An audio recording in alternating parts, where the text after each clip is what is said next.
Hi, I'm Jean Bowden, and I am Capizzi Home Improvements Permit Coordinator, and also known as a production assistant. And I feel happy, and I like the fact that they are a family-owned business. They are very kind and nice to work for, and I really love working here. When I got hired, I was just starting to think about going back to work because I had had my hip replaced, and it was in the summer of 2010, and I had a cane, and I'd just come off a walker, and I felt really like I was totally useless. I couldn't do anything. So I ended up seeing an ad in Craigslist about doing permitting, and I had done permitting starting in 1979 for a builder in the Hyannis Barnstable area. So, and then my husband at the time was a builder, so I used to do all his permits. And plus I have a real estate background. I'm a real estate broker. So I applied for the job in the October of that year, and I had an interview, and he did not hire me. He hired this other woman named Shirley. So I said, well, if Shirley doesn't work out, give me a call. So I get a call from him that Shirley quit after like a month. He said, would you be interested? So I said, sure. So I had to get driven here because I had, my hip was still not right. So I came in, and he hired me, and I was supposed to have Shirley train me.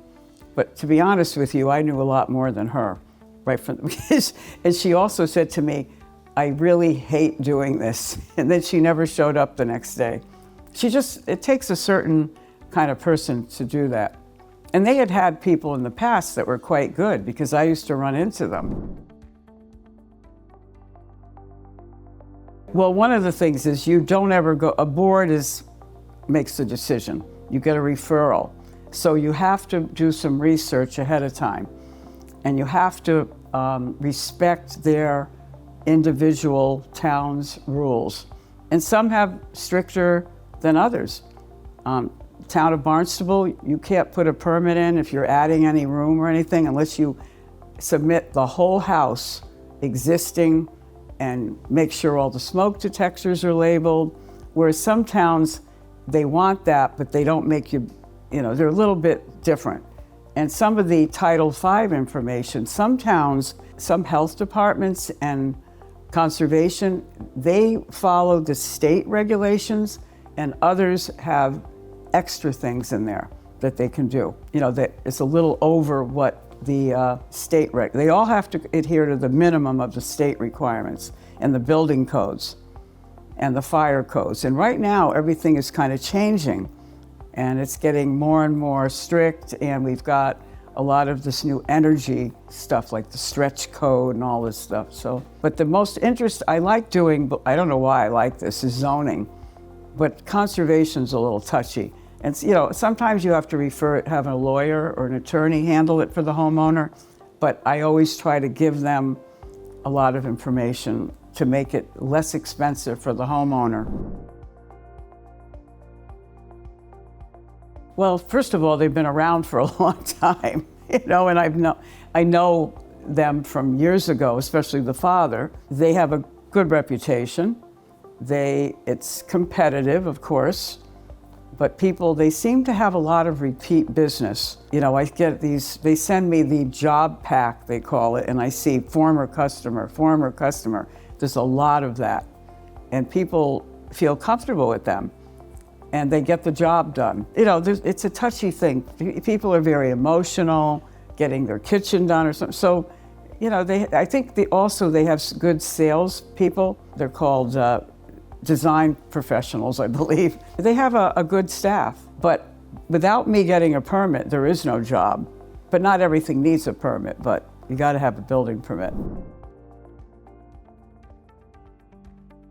Probably a couple of the zoning ones. There was one in Wellfleet, which they wanted to get really close to the lot line, and we had to go 3 times to the zoning board. And thank goodness it was on Zoom still.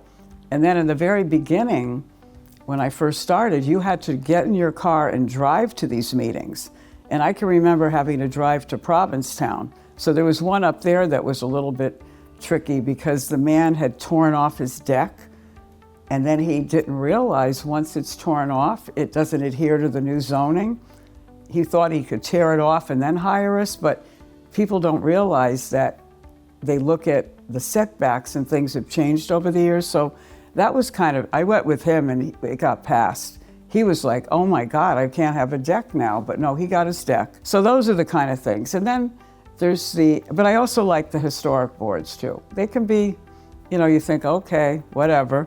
But they want the Old Kings Highway. It's a state act.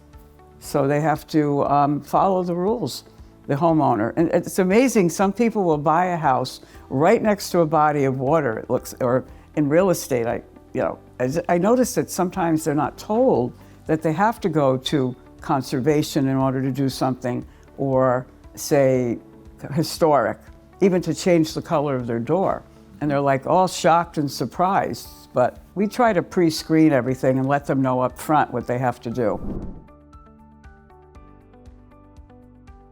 Not always, but sometimes I have to call them up and work with them on something. Like right now, there's one where they have to go to conservation, and I had to sort of coordinate the wetlands engineer. It's something I couldn't personally do because, I gave the wetlands engineer all the back stuff, but he's got to take it to the meeting.